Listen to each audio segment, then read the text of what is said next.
Men, and especially women, possess various organs that are optimally suited for the creation of another human being.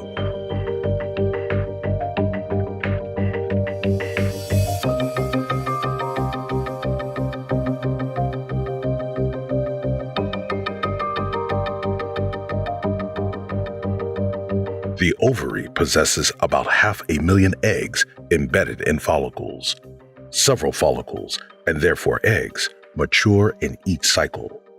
The dominant follicle grows to about 2 centimeters, and the fimbriated end of the fallopian tube, which eventually catches the egg, moves to the site of ovulation.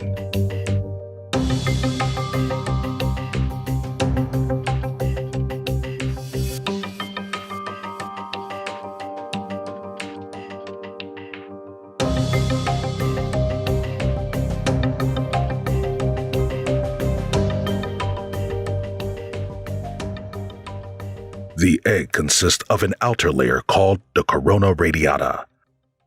Underneath is another protective layer, the zona pellucida. Both layers must be penetrated by the sperm cell in order to reach the cell nucleus that contains 23 different chromosomes.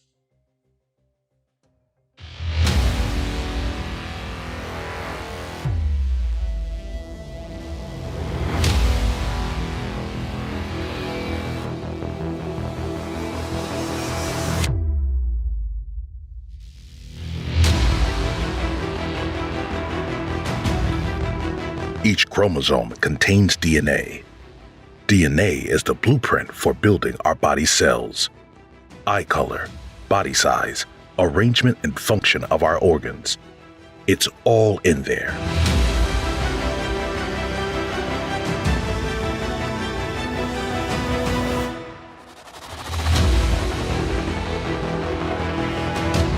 If 2 identical chromosomes occur in one cell, we can later speak of trisomy.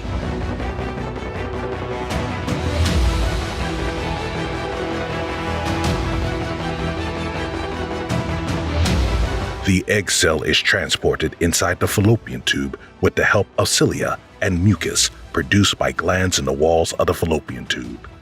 Additional contractions of the muscle layers help to transport the ovum.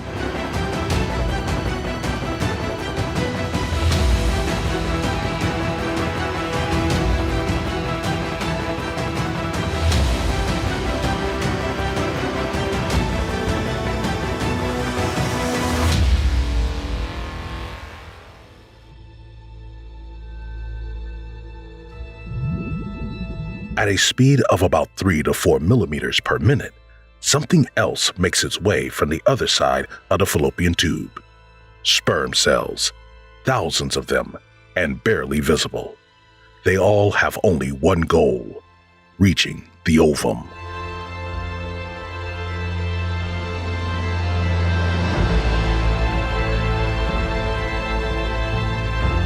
A sperm cell's nucleus contains the male's genetic information.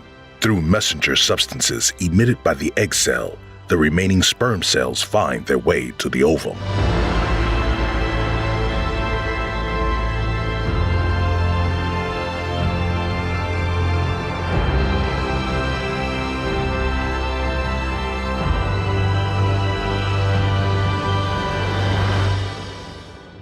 The goal of all sperm cells is to penetrate the 2 outer layers to reach the chromosomes.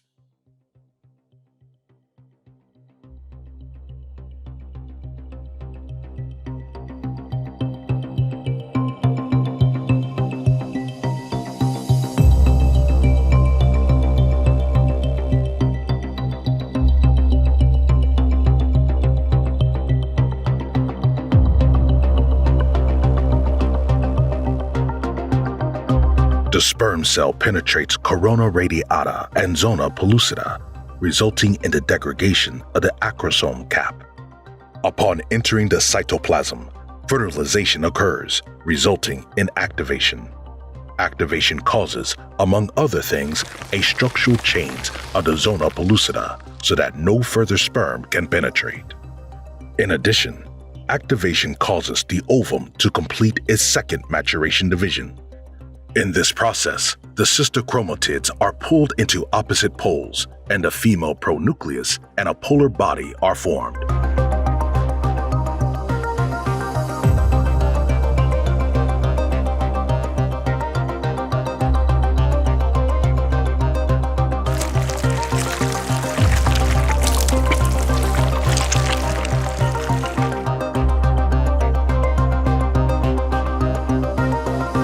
The sperm's tail and head gradually degenerate into cytoplasm. The condensed sperm nucleus rapidly increases enormously in size, and the chromatin decondenses. Thus, a male pronucleus is formed with 23 unreplicated chromosomes that possess the genetic information of the father. As the two pronuclei approach, both double their DNA, resulting in replicated chromosomes.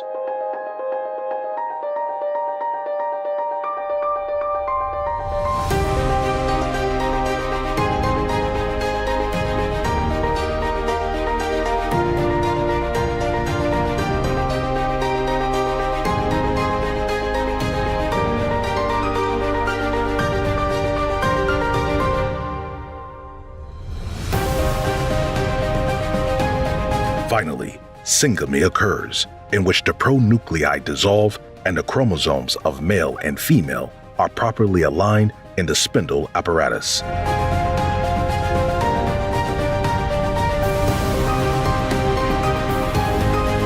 Now, the cell is called a zygote, which is the very first cell of the new human being.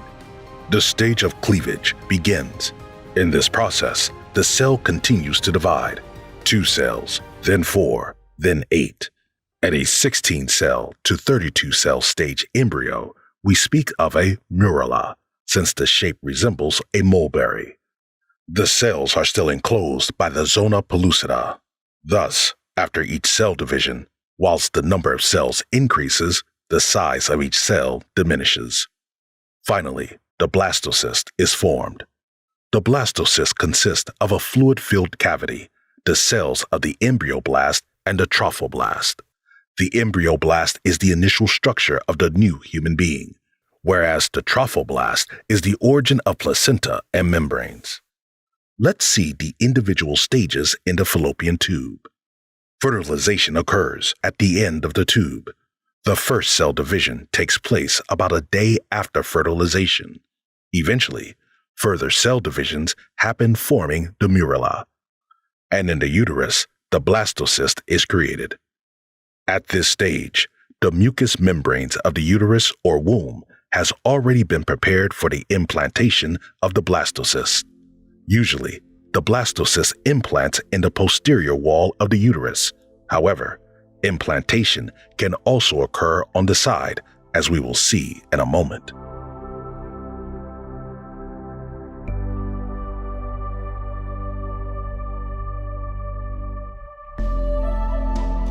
The blastocyst floats in the protective and nourishing uterine mucus.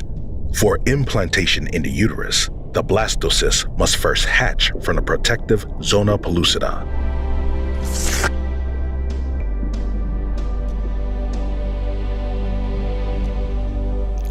Then the blastocyst burrows further and further into the uterine lining, like a parasite.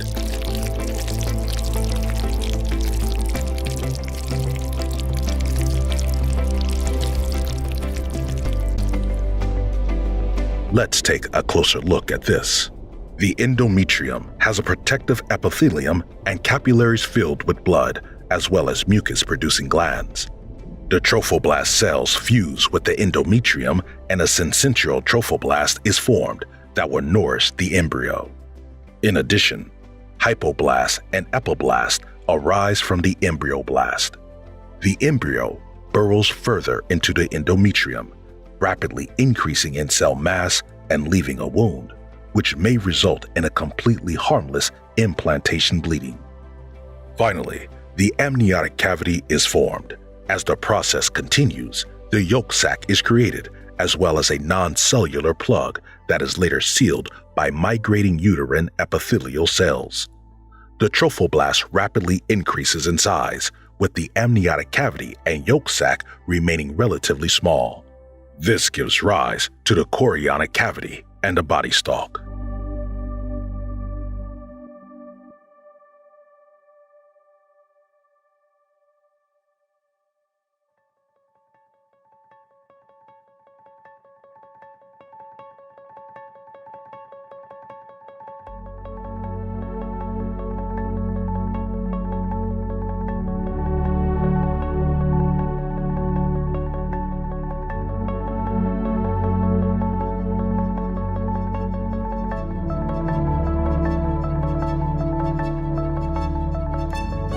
Three germ layers form from the primitive streak and node. This process is called gastrulation. The germ layers ectoderm, mesoderm, and endoderm eventually differentiate into various tissues and organs.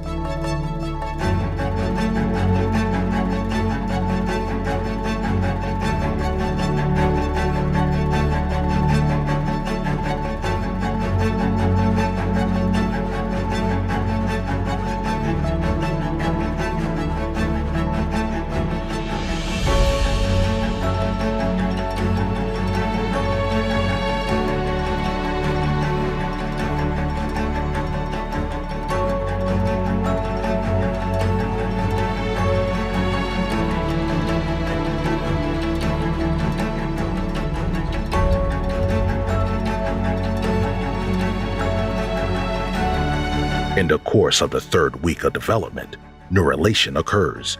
At that time, the foundation for the central nervous system is laid.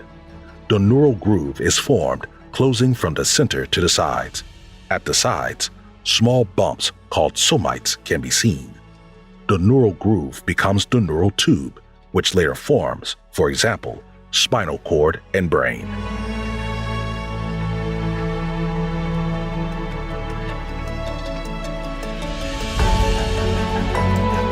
Those cells later become the neural networks, which enable us to think.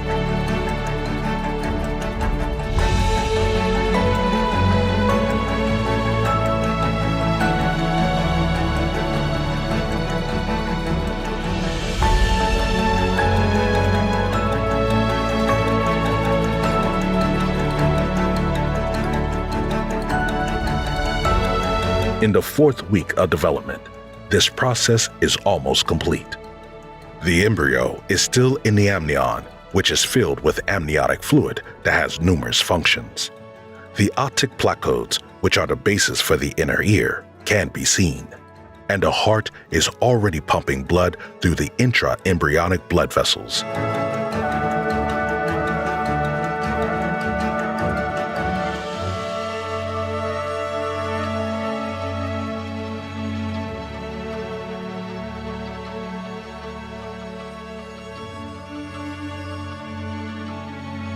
The yolk sac and the body stalk continue to nourish the embryo.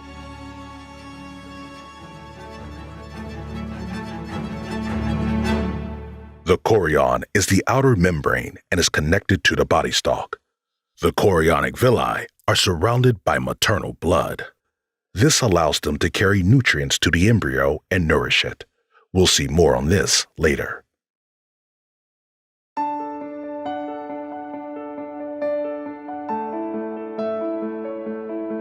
During the fourth week, 3 pairs of pharyngeal arches appear. In addition, the upper limb buds are visible first, followed by the lower limb buds. The embryo is now curved in a C shape. The caudal eminence is tail-like in shape. The somites, which give rise to the cells forming the skeletal muscles and components of the skin, among other things, can still be identified. The embryo continues to grow rapidly, measuring approximately 4 to 5 millimeters by the end of the fourth week. The lens placodes and olfactory pits are formed. The later arms and hands, as well as legs and feet, can be already well identified. The hands will develop from paddles to separate fingers by the 8th week.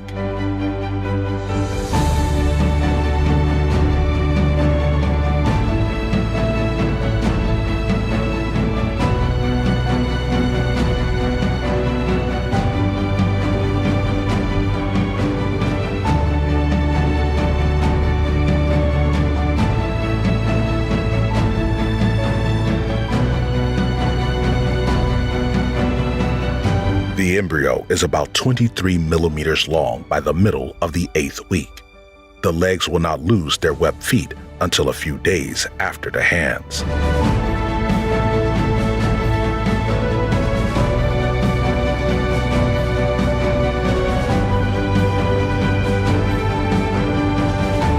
Embryogenesis turns into fetogenesis in the 9th week, and in the 3rd month, that is, from the 12th week on, the fetus already has a human-like appearance.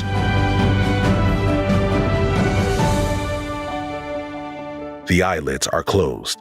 The skin is translucent. In the following weeks, the fetus grows and the ossification of the fetal skeleton takes place, so that the bones are clearly visible on ultrasound images by the 16th week.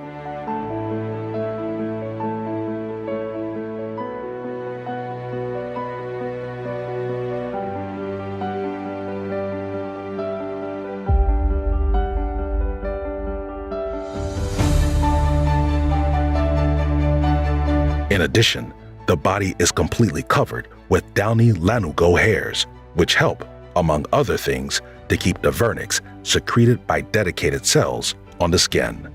The vernix protects the skin from direct contact with the amniotic fluid. From about the 18th week, the mother can feel the baby's movements.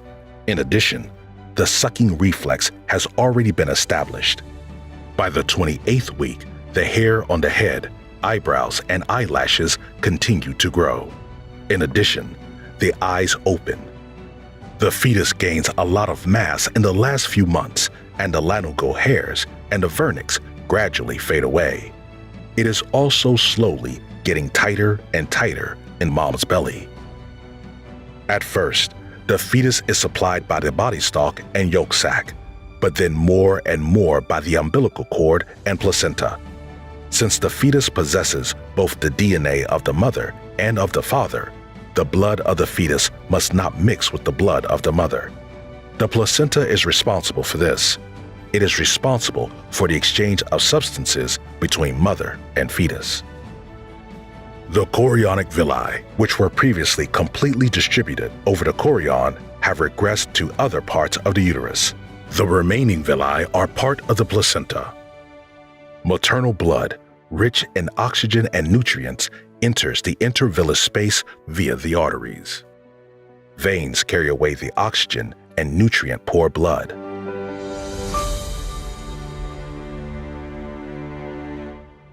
The chorionic villi extract oxygen and necessary nutrients from the mother's blood. Nutrients include carbohydrates, amino acids, fats, vitamins, and iron. Oxygen and nutrients are then transported to the fetus via the veins with the help of the umbilical cord. However, waste products also reach the villi via the arteries. This allows the fetus to release its waste products, such as carbon dioxide and urea, into the maternal blood. The mother's organism then takes over the excretion of these substances. After about 38 weeks, the fetus is fully developed. It measures 50 centimeters and weighs around 3,000 grams. The birth takes place now or in the next 2 to 4 weeks.